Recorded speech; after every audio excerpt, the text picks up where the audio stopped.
Kuna siri nataka nikuibie kuhusu Biblia.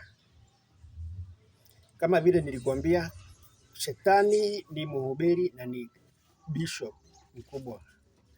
Alianza kuhubiri mwanzo kabla ya kuhubiri.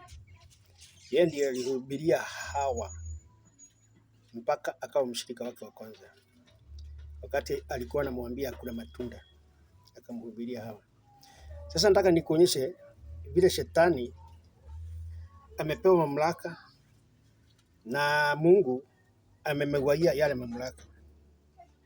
Ile Biblia tunasoma nusu inakuwa ya Mungu na nusu ni ya Shetani ahubiri nayo. Anahubiri nayo kivipi? Kuna mistari haiwezi kuguzwa na kanisa. Kuna mistari inakuwa kwa Biblia na hakuna siku utasikia mhubiri akiiguza. Kama kwa lugha ya mama, kuna mstari unasemaga bogoshita goluwaine na guo uko manaigu. Yaani kuna zile sijui zinaitwa na Kiswahili hizi mganga hutumia kuweka kwa kibuyu alafu anazimwaga chini. Kwetu tunaziita mbogo. Inatumia na mganga. Akitaka kuangalia mambo yako, anaweka kwa kibuyu hivi alafu anazimwaga chini. Sijaangalia Kiswahili inaitwaje. Hayo maandiko inaongea ile vitu hutumiwa na mganga. Na kanisa inakatana na waganga. Sehemu moja utaona Biblia inakatana na waganga sana na walogi. Na pande ingine bado inawapa nafasi.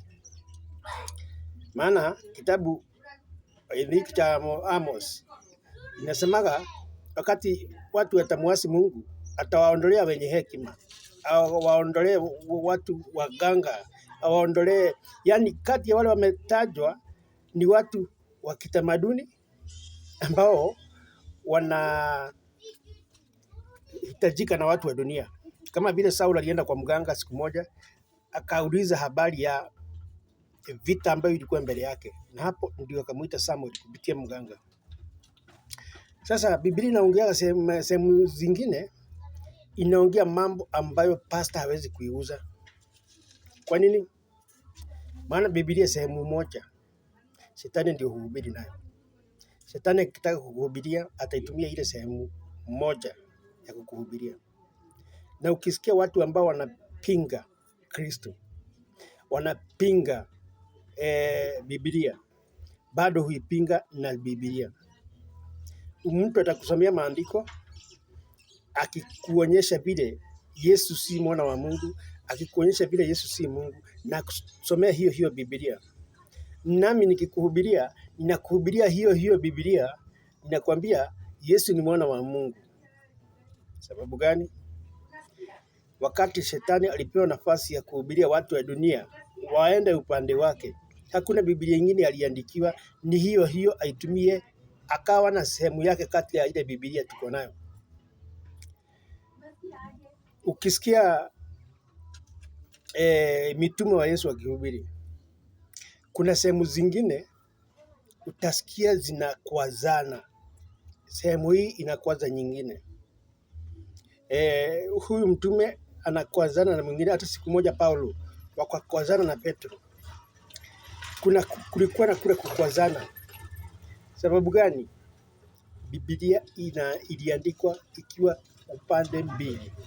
Upande mmoja Shetani anahubiri nayo, na upande mwingine Mungu na wahubiri wanaohubiri Mungu wahubiri nayo.